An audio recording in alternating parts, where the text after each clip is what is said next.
operates. And I have to say, while you are blessed with incredible resources here underground, I'd argue one of the biggest resources I have been most impressed by is the talent that this country has, many of whom we are privileged to have in Shell, and many of whom work outside of Nigeria for Shell in multiple different locations. It is actually one of the largest groups of people working outside of their country is Nigerian staff who will come back one day and serve the country as well. As both the special advisor and the GCEO have said, we have really been in a space where we are very keen to invest in Nigeria. But I would say this has not always been the case. Your leadership, your vision has created an investment climate over the last few years that, I will be very honest with you, has propelled us to invest, in particular also as we compare to other investments around the world. Stability in today's environment will honestly have a premium for corporates, because we are investing not for one administration or 5 or 10 years. We want to invest for 20, 30, 40 years. And in the case of Nigeria, for many, many decades. And therefore, as we look today at opportunities to be able to allocate our capital to multiple different countries, I can tell you, and I'm proud to say, Nigeria stands as one of the ones that is attracting more capital than most. That, Your Excellency, is honestly due to one reason. It is your leadership. It is what you have been able to bring. And that leadership, I would also say, has put many of the people that we are working with, your team, are amongst the best that we are dealing with anywhere in the world. And that professionalism allows us to be able to have the confidence, and I would say our partners as well, to have the confidence to continue to invest. As the special advisor has said, just in the last 12 months, we invested that $5 billion in Bonga North, $2 billion in HI, the gas project to NLNG. We have also acquired or deepened our interest in block OML 118, the Bonga block. Total Energies was selling, so we bought because we want to deepen further. But that we think is not enough. We think there is more to invest here, and we understand the vision that you have for the country. And so we are indeed working on a project, Bonga South West, that could potentially, if we get to an FID stage, see us with the partners invest around $20 billion foreign direct investment, half of which will be capital, and the other half will be the operating expenses and the like that will come into the country. This will be one of the biggest, I would say, energy projects in the world. And I'll come back to that, if you don't mind, in a second. But there is more. We still see opportunities like Bula Chota, which is further in the funnel, to be able to continue to invest. We see opportunities like Nuadoro, which is another one we would invest in. And we are looking at the exploration round that you currently have ongoing, because we are interested to potentially look even further out for those investments. That is a sea change, maybe, than where we were several years ago, where we were pulling back on investments rather than putting the sorts of billions of dollars I'm talking about. Maybe the last thing I will say, Your Excellency, to Bonga South West, that huge project, I'd like to thank you. I'd like to thank you for the leadership you have shown there to be able to provide the incremental incentives that are now getting us line of sight to an investment in this project with our partners. That is a significant step forward. I recognize over the next 2 months, and I would very much ask for your support to now officialize the framework that you have so kindly supported. I think that allows us to now make the next move, and I am pleased to say that on the basis of what we have seen, when we walk out of this privileged audience today, our team will start the pre-feed on that project, looking over the next few months to get it to a level of maturity where we can take it into feed, and as the Group CEO as well said, eventually into FID, hopefully in 2027, and we will look to fast-track that as much as possible. So in short, Your Excellency, I have nothing to ask for but your continued support and to thank you for what you have already done for the country. And I hope you see Shell as a long-standing partner that allows you to achieve the great visions that you have set for the country. Thank you, Your Excellency. Today, I can proudly say that confidence is returning to our investment environment. Hearing from you now, I could guarantee you that when I assumed the responsibility of this office, the pledge I made to people of the country and my background is to ensure transparency and to be competitive in every way possible. It's not the same thing as before that Nigeria can arrogantly stand on a monopolistic leg of saying, oh, we have it, we don't have competition.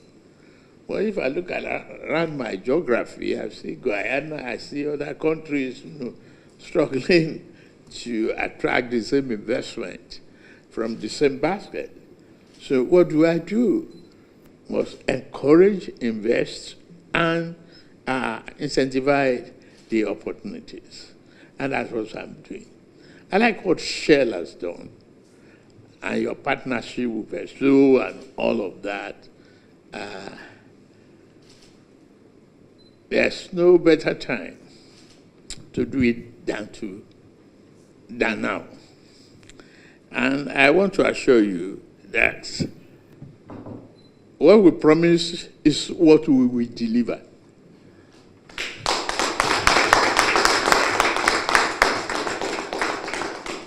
I've given instructions for them to gazette all the incentives necessary. That is an addition. Then the thanks to the Shell organization for the development that Nigerians have gotten,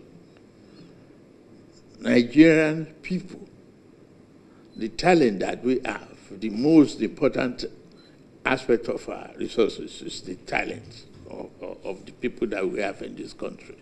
And we don't promote that, it comes to nothing.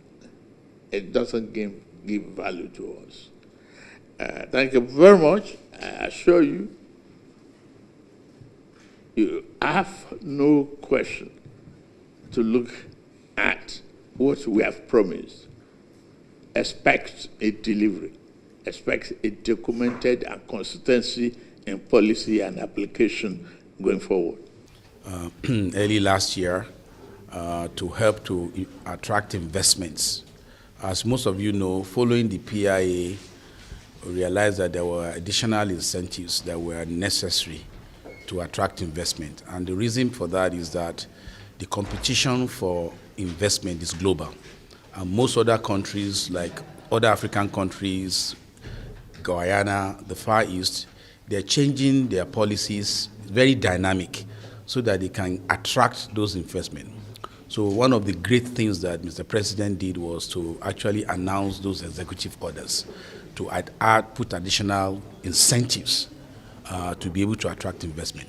Now Shell, having done that, Shell was then able to do three things over the last, I would say, 1.5 years. One, Shell was able to complete its transaction of the onshore JV asset that was, as most of you know, transferred to Renaissance. Completing that transaction showed to the world Mr. President's commitment to the ability for investors to bring in investment, and also if they needed to exit, because investment world is very dynamic. I think that brought confidence to the international community, including Shell. Having completed that divestment exercise, Shell has then taken final investment decision of $5 billion for the development of Bonga North. And after that, subsequently, they took another investment decision last year for what we call a shallow water field, we call it HI, for gas development, another $2 billion. So overall, between the time that Mr. President has announced that incentive, just one company, Shell alone, has already invested over $7 billion. So you can imagine what that means in terms of replication. I think what this has shown is that we're seeing more confidence in Nigerians' economy from investors. Mr. President also made commitment to continue to look at opportunities as they come and ensure that Nigerians' investment environment, particularly in the oil and gas industry, as we know, remains dynamic. Today also, Shell then also made commitment to the President of, pushing another $20 billion opportunities over the next couple of years. And they indicated that the ability to do this and the ability to pull in these resources, remember everybody is competing for global capital, is because of the confidence that they have in the leadership that Mr. President has demonstrated, not just talked about, but in terms of what they can touch and feel around transparency and around commitment to the agenda of Mr. President. And to that extent, Shell also then started talking about the next project they are looking at to take FID on. We are working with them assiduously on that project. It's the Bonga South West project. That Bonga South West project has investment in terms of capital of close to $10 billion, but also investment in terms of operating expenses. And remember, most of the time when we talk about these big numbers, I think we need to make it clear to ourselves. What does it mean? It means more jobs in terms of people that will be involved in the construction of those. So Nigerians will have a lot of opportunities to participate. Most of our fabrication yards that have been closed out for many times since we didn't have project, those fabrication yards will come to life. Most Nigerians have made huge investments in fabrication yards that have been idle for many, many years. So we see those. And then, so apart from the project phase, for the next 20, 25 years, completing that project means you then have people employed for the next 20, 25, 30 years for the life of that project. And that's why the operating expenditure come for those who have supplies, supply of materials, supply of manpower, supply of maintenance activities. So it's a huge undertaking that we saw today. So I think it was very good that the overall chairman of Shell came through himself this time around to make those commitments directly to Mr. President. On our part as NNPC, as the concession holder for the Nigerian PSCs with the international investors like Shell, Chevron, ExxonMobil, Total, ours is to continue to work with them and also work with other parts of government to create solutions and proposals that the government can approve. Our responsibility is to be the conscience of the government and the conscience of Nigerians in terms of ensuring that the assumptions that have been made, the promise that have been made, that they are correct and they are authentic, right? That's our own job. We've been doing much of that, and we hope to complete that, and hopefully we can get Mr. President's support for the final investment decision in due course. So today was about Shell, the investment they have, their great gratitude to the Mr. President for his ambition and his transparency and his personal commitment to investment climate, and they are also been able to also show commitment to continue to invest in Nigeria.